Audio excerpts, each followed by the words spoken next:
Welcome to the Flow State Podcast, where we're all about finding balance in your everyday life. We are your hosts, Monica Groney. Norah Candido. All right, I am so excited to dive into today's episode. We are talking all about birth control, why birth control is used so commonly for period symptoms, for cycle regulation, and what you should be thinking about if you are thinking about coming off hormonal birth control. I feel like this is a topic that comes up so often, so I'm so excited to talk about it today. Yeah, me too. Okay, so I think one of the first questions that I want to ask you, Norah, and so Norah, maybe just again, introduce yourself and let everyone know why you are an expert on this topic. Thanks for saying that. Yeah, so my name is Norah Candido. I am a registered dietitian, and I have done a lot of research on this based on my own personal experience, things that I was navigating in my own hormonal journey, but also from my schooling and my background in nutrition education. So I love speaking about this topic. I think everybody deserves to have access to this information, and I'm so happy to chat all things birth control.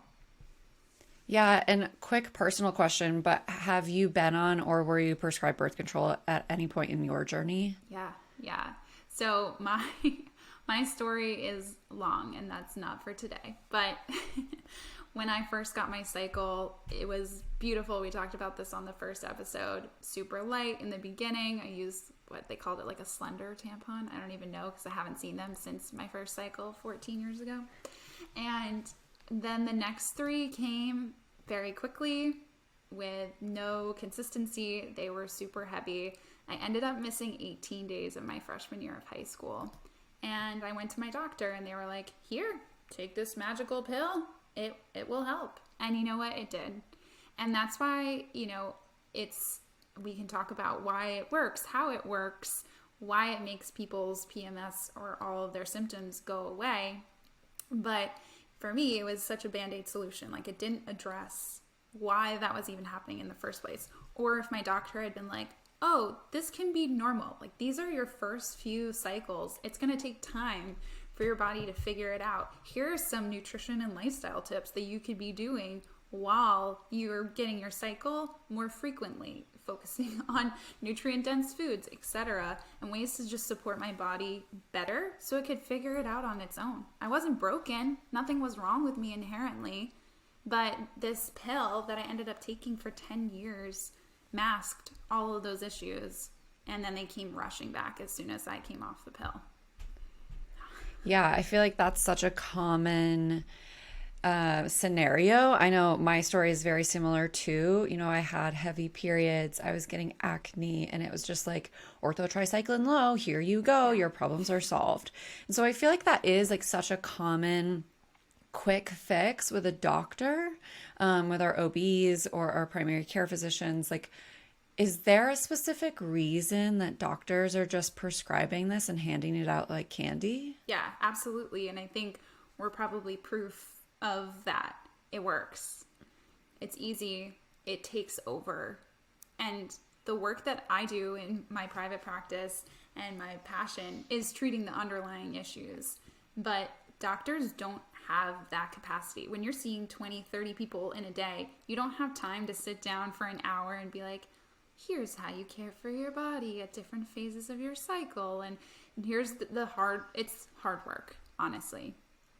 I don't think they have the capacity. I think something too that, I learned recently that really blew my mind was that our doctors don't have the same kind of nutritional or like lifestyle training that like a nutritionist or a dietitian have. What is it? Like, doctors only have like 10 hours in their whole 4 years of studying, whatever, like however long our schooling is. It's like a very small percentage is focused on nutrition. Is that right? Yes, that is 100% correct.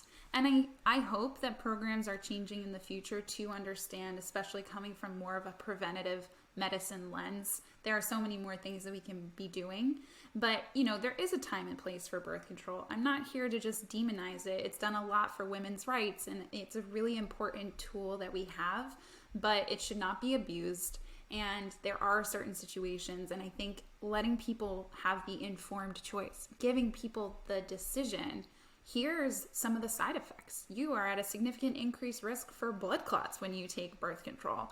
Like, I did not know any of these things, and I don't blame my mom. I don't blame my doctor. I don't blame myself just because I was 14 and I trusted my doctor, right? Like, they're the one that has the authority in this situation, and it's like, okay, this is what you recommend. I'm going to do what you say.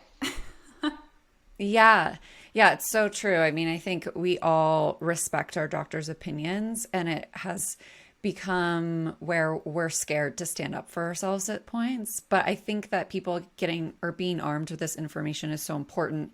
And one of the things, just you kind of bringing up side effects and like understanding the side effects. I think there's also been a lot of myths that have come about with birth control. So maybe let's just bust a couple of those real quick before we dive into just how actually birth control does work. One of the ones that I hear often, and I've been sharing a little bit of my like trying to conceive journey on TikTok, and people are like, yeah, it's because like doctors are handing out birth control and birth control creates infertility. So like, is that true? I don't think we have enough information to make that direct cause and effect correlation. But I do think there's a big connection, and I see this in my practice now. And I think it's really invalidating. It dismisses people when they are coming off the pill and then their cycle doesn't return, or they're struggling and there are a lot of imbalances that are occurring while your body's trying to figure things out. And if your game plan in your mind, you're like, okay, I'm going to come off the pill today and I want to get pregnant tomorrow, it doesn't work like that. But fertility clinics still use birth control when they're doing fertility treatments for people to simulate, okay, we get the bleed on this day, so you should ovulate on this day. Like, they are still using it as a tool in their practice. So I don't think we can make that connection to say it absolutely causes infertility. But again, in my experience, and the longer that we're on it, the longer that we're shutting our brain off and it's not regulating our hormones from the inside out, we're relying on outside sources, those exogenous hormones to control our cycle. That, I think, the longer we're on it, the harder it is to turn off. The harder it is for our brain to turn back on and regulate this process on its own again. Yeah, and like you said, we don't necessarily have enough data on it to be blaming birth control for infertility issues, but it's almost like because birth control is covering up so much of what's actually going on in our cycles, and if we're taking it for a prolonged period, this is my opinion, but I think that some of those underlying issues are going unrecognized, which can create future fertility issues, right? Exactly. Because we're not getting to the bottom of our health issues because birth control is kind of covering that up. So I think that's a great segue to like, we hear it a lot. Birth control just covers up your symptoms. Yeah. What is birth control actually doing? Why does it help some people? And of course, like, it makes symptoms worse for some people too. So I feel like there's like a really strong 50-50 split of birth control making you feel better or worse. So what is it actually doing? Yeah. Oh, there's so much to what you just said there too that I want to touch on. But so again, it is this outside, and we're speaking specifically to oral contraceptives. So this is a blend of both estrogen and progesterone that we're taking in a pill form. So it's exogenous. Those hormones are coming from an outside source. And what it's doing is basically blocking the communication from our brain to our ovaries. Our ovaries are where majority of these hormones are made, specifically estrogen. And it shuts that communication pathway off.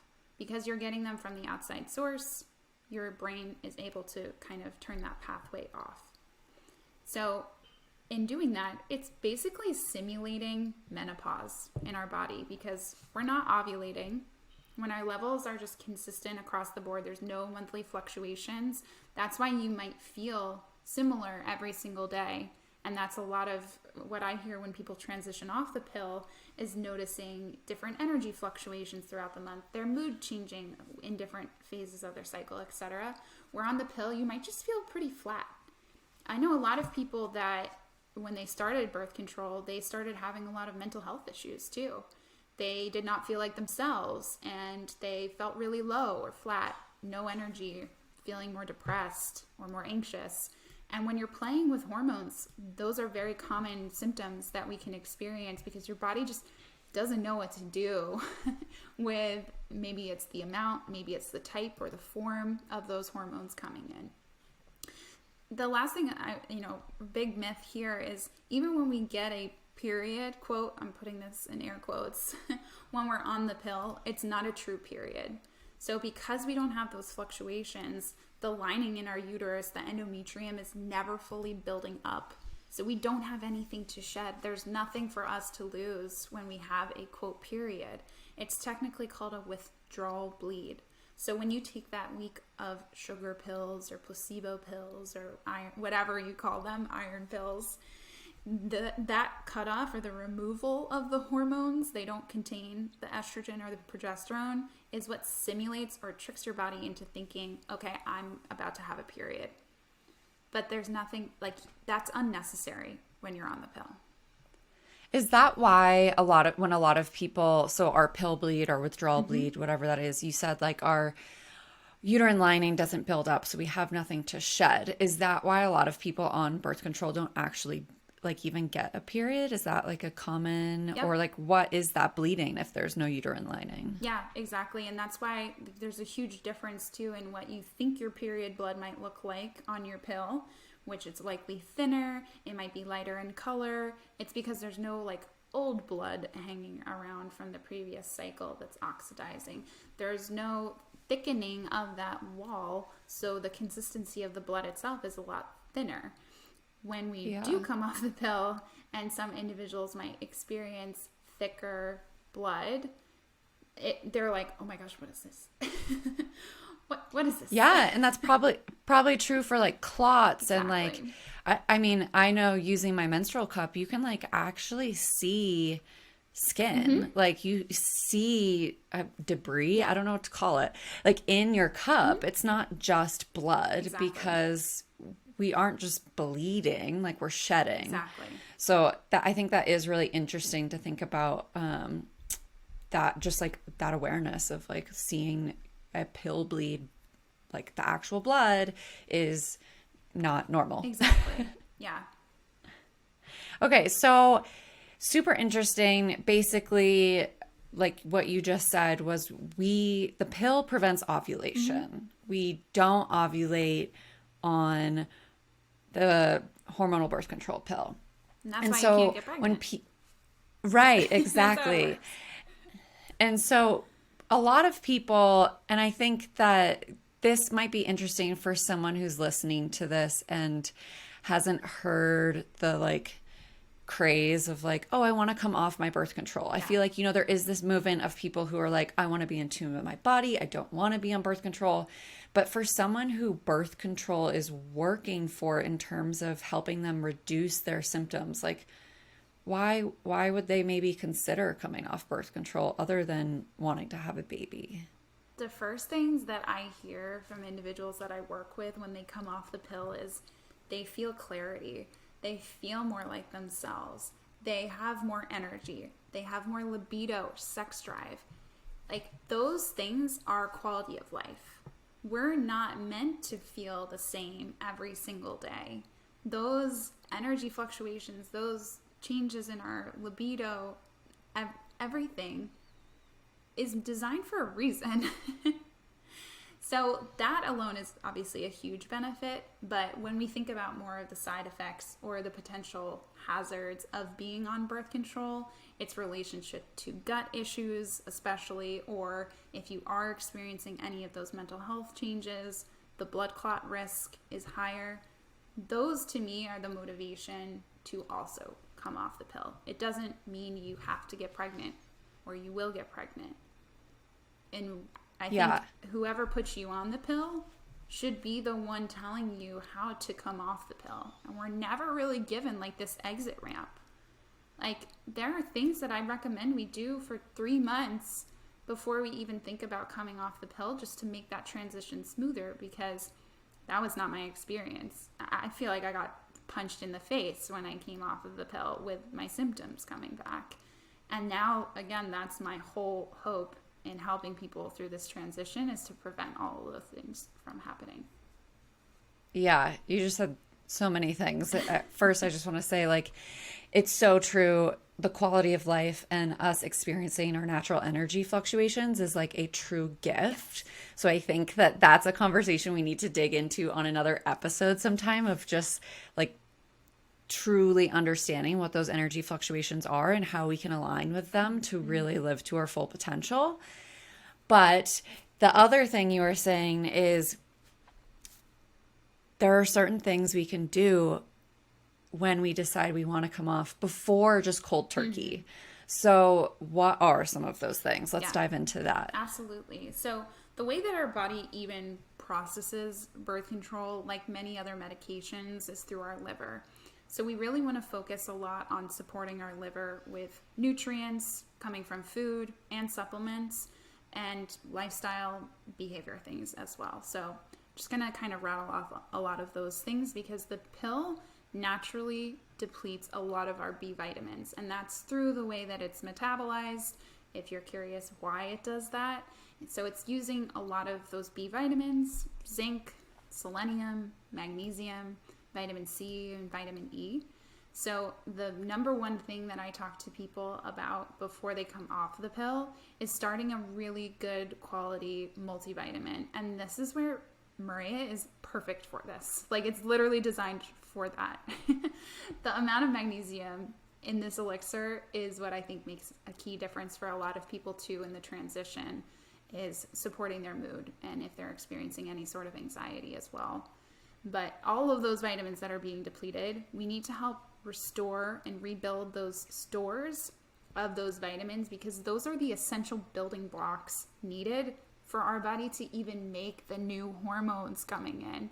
So if we never take time to replete, and then we come off the pill, our body's like, well, I'm SOL. Like, I don't have the necessary building blocks to even start this process. Yeah. Yeah, it's so interesting. And like, yes, it's amazing the amount of nutrients that are depleted by birth control. And it's not just birth control. Like, there are so many prescription drugs that deplete nutrients. And it's probably like because of how it affects our guts and how we, metabolize food and are able to absorb nutrients. But I think that that's just like such a mind-blowing thing that doctors don't tell us when they prescribe birth control, that we should also be adding in a really robust multivitamin to make sure that our bodies can still get the nutrients it needs. Exactly. So adding in a really robust multivitamin, it sounds like if you're on birth control, you should just do it anyways, even if you're not thinking about coming off. And then increasing some of those nutrient-rich foods around that time. What else? Is there anything else in there? So when I think about like liver support as a whole, I think about the things that tax our liver. So unfortunately, that is alcohol, it's sugar, it's caffeine. All of those are depleting our B vitamins, especially when they are being metabolized or broken down in the body. So limiting those things, especially while your body is going through this dramatic transition, is essential. For me, it's pretty non-negotiable. Other foods specifically that we can be adding in to support our liver are foods that naturally contain sulfur. So there's a whole process in the liver, sulfonation. It helps to break down, that's the main process. And this is our body's natural detoxifying organ. Like, all of our blood runs through here. This is where all the hormones are regulated. So it's essential that we are supporting this. So those high sulfur rich foods are arugula, anything bitter, dandelion greens, microgreens have the highest concentrations of sulfur. All the brassicaceae vegetables like broccoli, cabbage, cauliflower, Brussels sprouts, the ones that make you toot, that's for a reason. It's the sulfur in there, right? Eggs themselves contain sulfur, and even some dairy products, nuts and seeds as well. So I recommend my clients to have 2 servings of those daily, regardless of where you are. Like, our liver does such important things for us, we need to be supporting it. And 2 servings looks like 1 cup uncooked, half cup cooked. any of those things. Or the microgreens, they can just be eaten raw. You can do about a half a cup as well. Yeah, I think it's so interesting when I learned about our pathways of elimination, our organs of detox, and how that affects our hormones. Yeah, We learn about our hormones, but we don't really, I've always thought about them as a separate entity in my body, but in reality, they're like the communication pathways between exactly. our brain and our digestion and like how we detox all of the things in our body. And so without supporting our detox organs like the liver, our hormones get really, really out of whack. And I feel like the same thing is true for digestion, Yes. right? Yeah. So the liver is like the first stop for hormones, but once the liver has packaged things up nicely, it sends them on their merry way. They're traveling through our GI tract, our digestive system. There's actually a specific portion of our microbiome, so that's like the whole ecosystem within our gut that has the both good bacteria and quote bad bacteria that they live harmoniously in there most of the time. But there's a portion of this called the estrobolome that directly manages how much estrogen our body holds on to and how much it gets rid of. So when there's any sort of imbalance in that bacteria in the microbiome, it's going to directly affect how much estrogen your body holds on to or gets rid of. I think that's a huge thing that we're not always addressing, and that's why I focus on the gut health side of things first.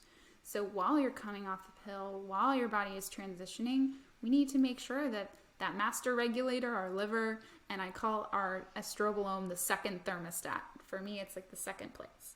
And if we're not doing it in that order, it's not going to work. Things are going to go haywire.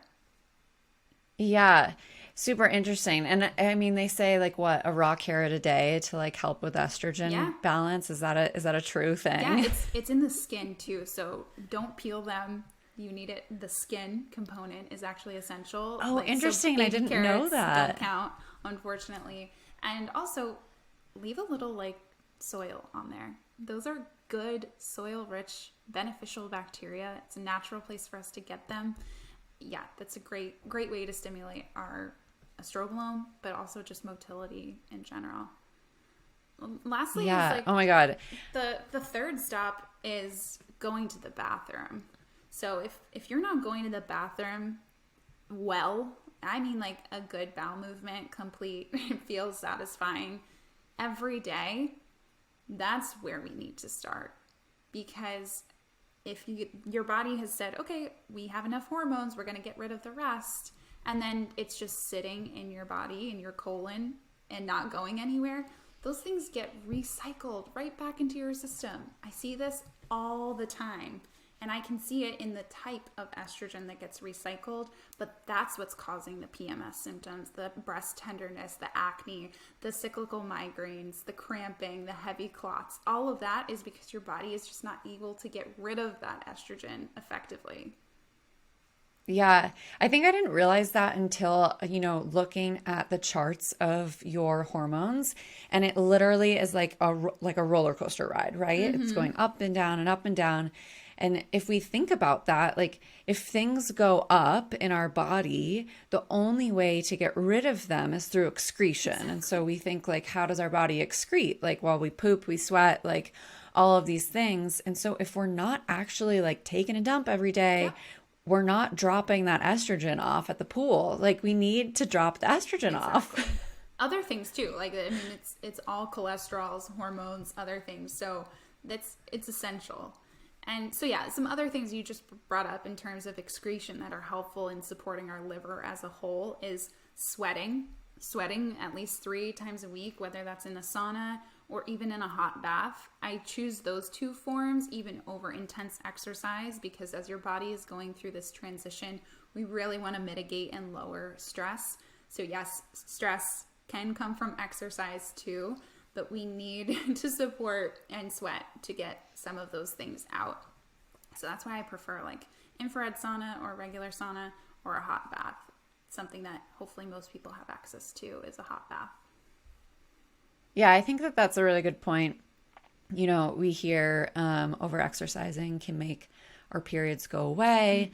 And so obviously, yes, there is a lot of stress that is put on the body through movement. Of course, daily movement is great for us, but at a certain level, it can be also harmful. Exactly. My kind of broad recommendation is limiting workouts to about 30 minutes or less, honestly, when we're healing hormones, and choosing more restorative movements, more yoga, more Pilates, more walking, stretching than the high intensity boot camps and HIIT classes and things. And it's temporary. This is not your forever, but knowing that it might help to prevent some of those issues down the road and stressing out your thyroid, and that causes a whole nother downwind effect on your hormones. Yeah. Okay. So we've talked about when coming off, bringing nutrient levels back up, replenishing micronutrients. We've talked about reducing things that are going to affect our liver and improve our liver health. So, like eliminating the caffeine, the alcohol, the stress, and then also thinking about our gut health. And so, thinking about how we are metabolizing and excreting the necessary things while also just being able to actually absorb nutrients. So, what else in terms of pre coming off? What should we be thinking about? Yeah. So again, as we talked of how birth control works in the first place, of shutting off that communication pathway. So it's called the HPA axis. It's our hypothalamus, the pituitary, and the adrenals. That axis also goes to our ovaries, the HPO axis. So when we're coming off the pill, we want to do everything in our power to support that communication pathway, which is also our nervous system. It's through the vagus nerve. So I talk a lot about nervous system support and vagus nerve exercises, and these are fun. These are really fun. Do you know any of these? No, this is the first time I'm hearing about this, and so I'm actually super interested. I'm like, I feel like I need to do this. Oh my gosh. Okay, cool. I love that I'm inciting this info for you. Yeah, so the vagus nerve, it is bidirectional, meaning it sends signals from our brain to the rest of our body, but it also is receiving those messages from other parts in our body and sending them back up to our brain. So, briefly, when we talk about like the mind-gut connection, if there's anything off in your gut, it's also sending signals back up to your brain saying things are really off and you might feel unwell, like depression, for example. So ways that we support this pathway as a whole, it is a nerve. It runs parallel to our spinal cord. So anything using our throat and having any sort of vibration is what can stimulate the vagus nerve. So things like humming, that vibration right behind your throat box, is going to stimulate the vagus nerve. Gargling, anything, water, whatever liquids, for like 2 minutes a session. Chanting, like when we think about, especially in a yoga class, you might chant the word Om. There's legit reason for that. It's the vibration that helps to stimulate that pathway.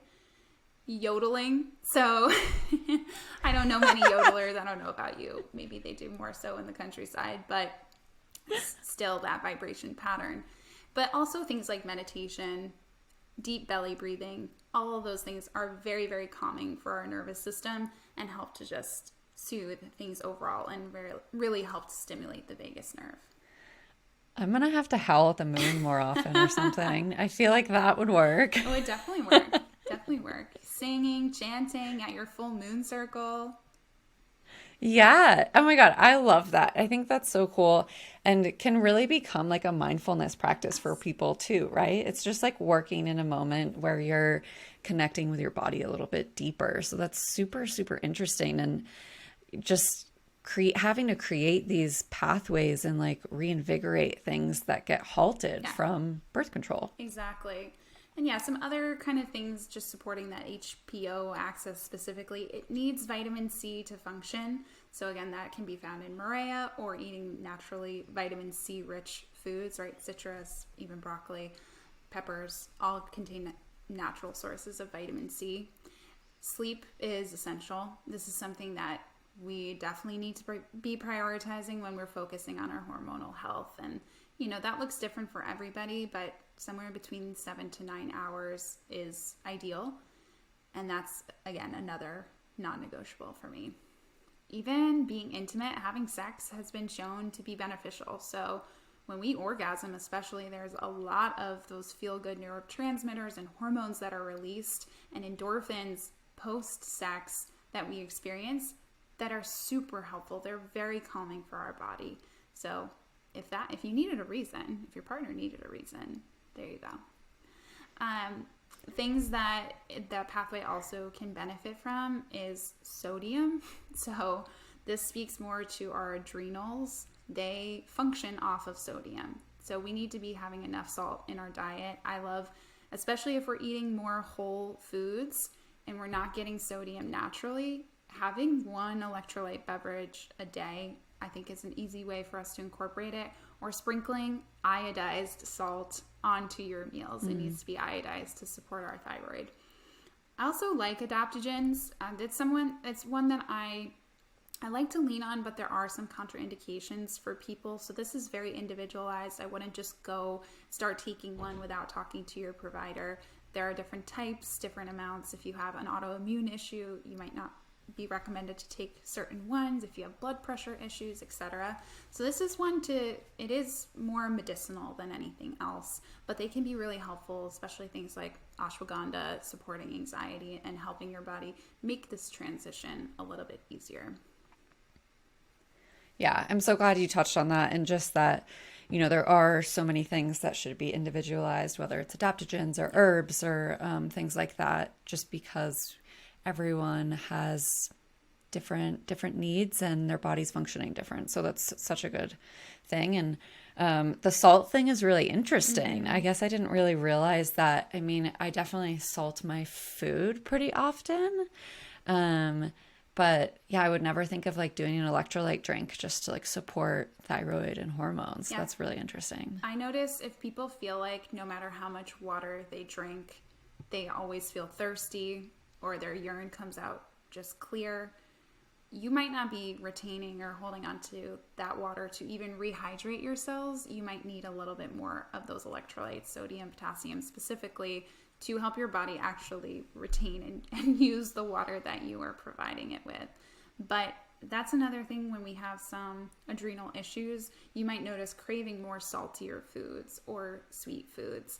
And that's specifically because your adrenal glands are using those electrolytes. So it's an easy way, kind of nice little blanket. And now, there's infinite options out there. I don't know. Do you incorporate electrolytes when you run? I do for long distance. Yeah. I'll usually do one like before I go for a long run, and then we'll take salt tabs with me. But I don't do it unless I'm kind of know I'm going to be out for like 3+ hours, really. Yeah. So yeah, no matter like activity level, and again, this is for individuals that are eating mostly whole foods, I recommend everybody salt their food with iodized salt and incorporate, depending, an electrolyte beverage every day. Yeah, I'm going to go run into the kitchen after this and see if our salt is iodized. Yes, that is essential. Salt and selenium. So the iodine from iodized salt supports our thyroid and selenium. So even consuming 2 Brazil nuts a day is enough selenium to support your thyroid. There is also some selenium in Morea as well. Yes, exactly. Awesome. Okay, so this is kind of like all of the things you can do leading up to and once you've come off, but like what should someone kind of expect when they like no longer taking birth control? What is that journey like in terms of getting back to a quote unquote normal cycle? Yeah, no, I think that's a great question. So I would be remiss not to talk about nutrition, as I am a registered dietitian, and I think a really important thing to also reduce stress in our body while we're making this transition, while your body is trying to come off of the pill, is making sure we're just getting adequate nutrition in general. The composition, sure, it's something to focus on.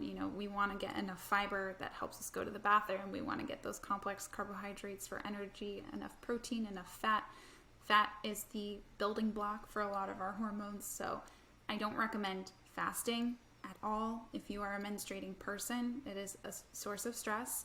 And I always recommend people to start eating an hour within waking as a way to also get their metabolism going, get their motility moving, and another way to just reduce stress overall in the body.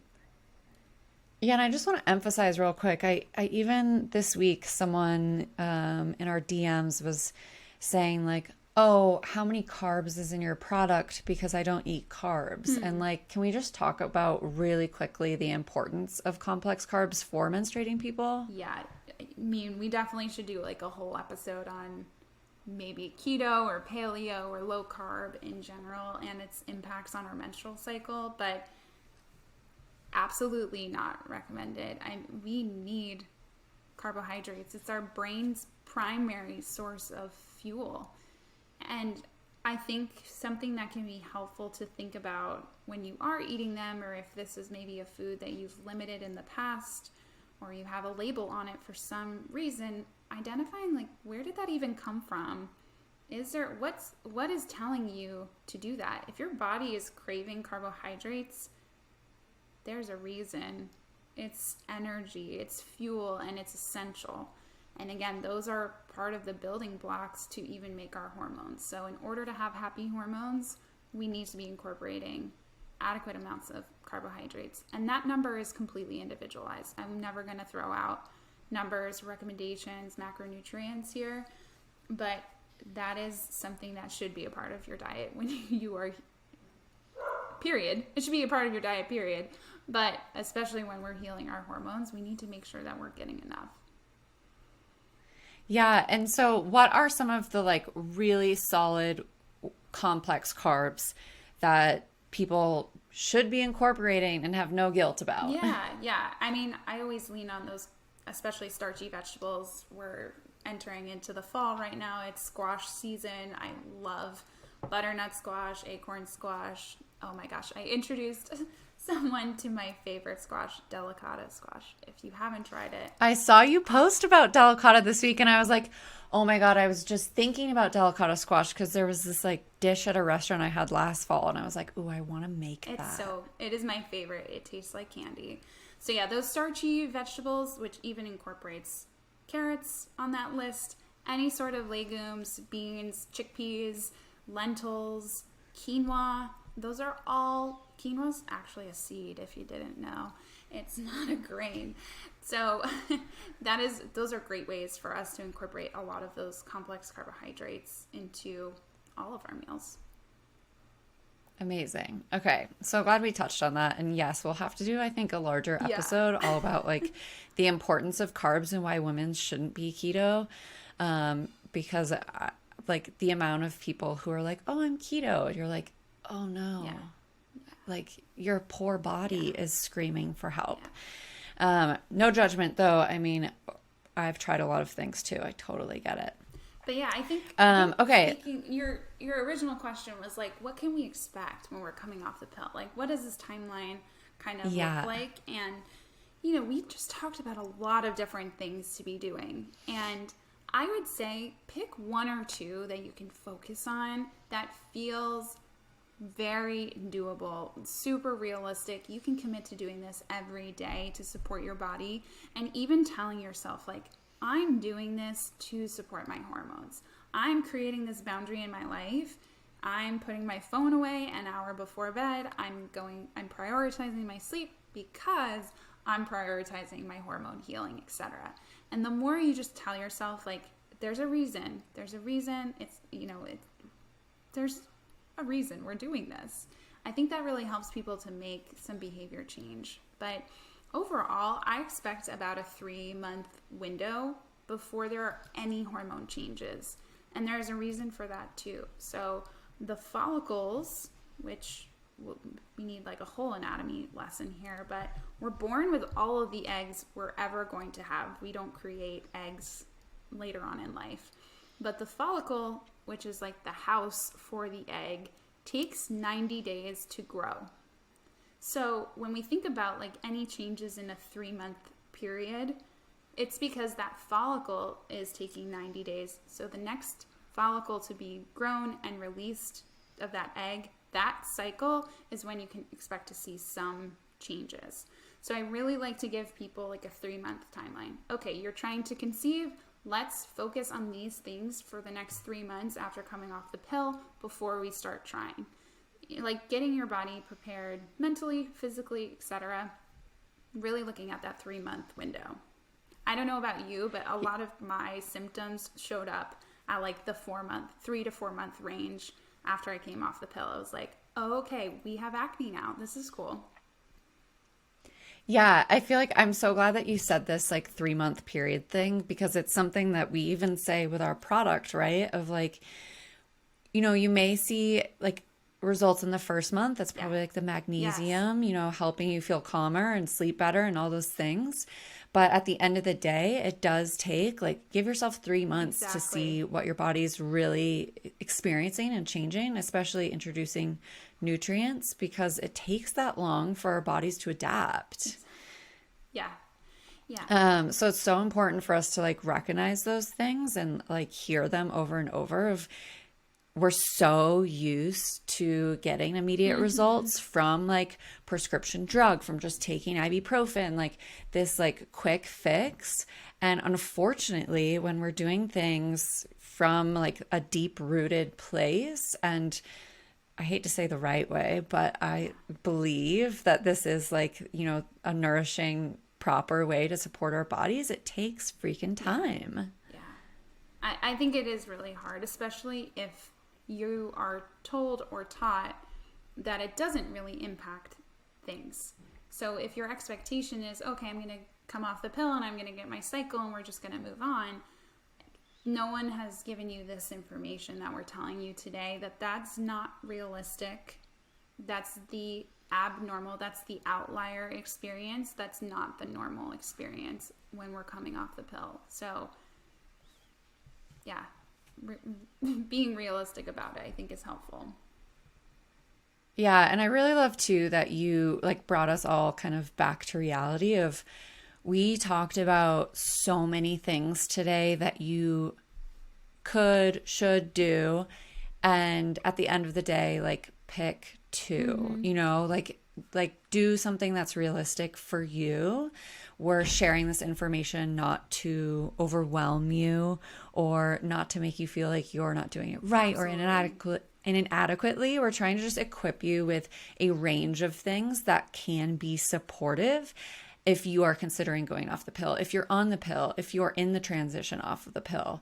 Like, there is so much you can do, but really commit to 1 or 2 and see how it goes.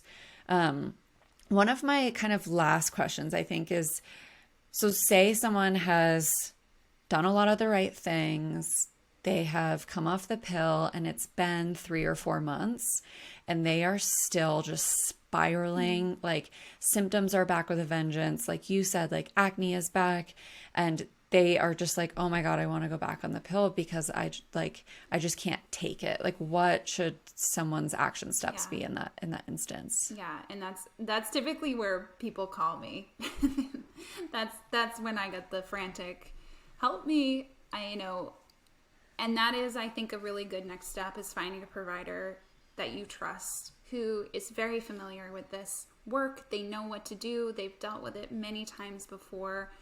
They don't have to have this lived experience. I consider that to be a bonus. I'm not regretful that I had a really challenging time with coming off of the pill.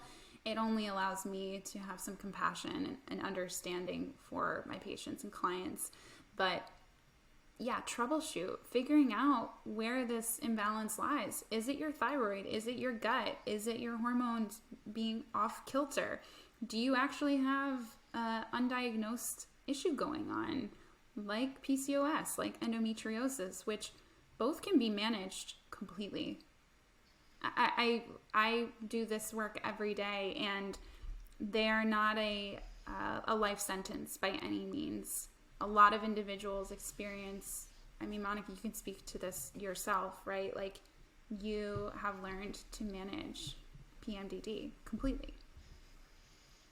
Yeah, and I think it's so easy for us, like in today's world of having labels for a lot of our medical issues, our mental health, all these things, and it's really easy for us to like end up falling back into a Yeah. victim kind of mindset with it of like I'm doomed, there's nothing I can do, I have this thing, like I'm suffering.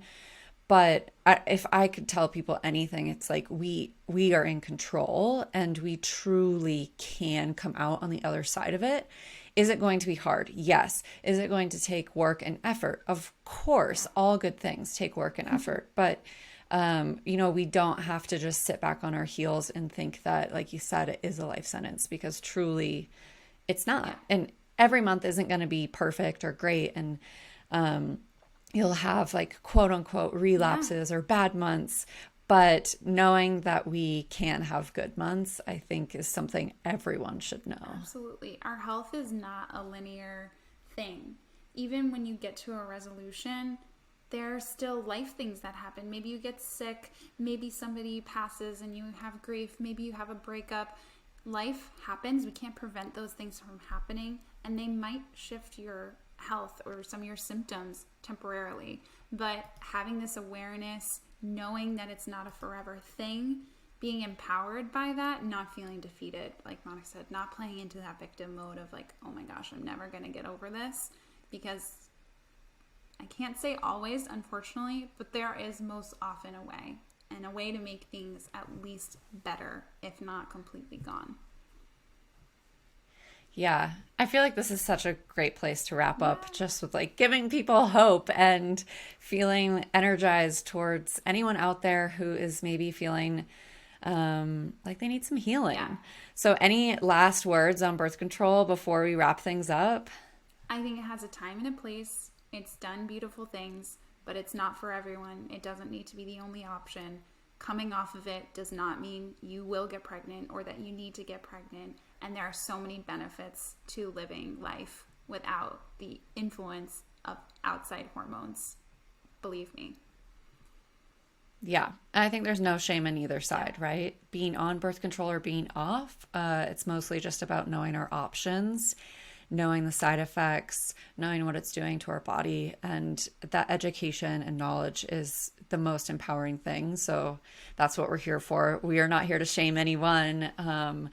We have obviously both been on both sides of it, been on birth control, been off birth control, and we just hope that you feel armed with the information that's going to help you make the right decision for you. Okay, well, everyone, thanks for tuning in to the Flow State podcast, where we're all about finding balance in your everyday life. If you learned something in today's episode, we would love for you to, of course, subscribe and leave a review on your podcast platform of choice. And we hope you will join us for our next episode next week. Yes, and share, Bye, everyone. share it with your friends.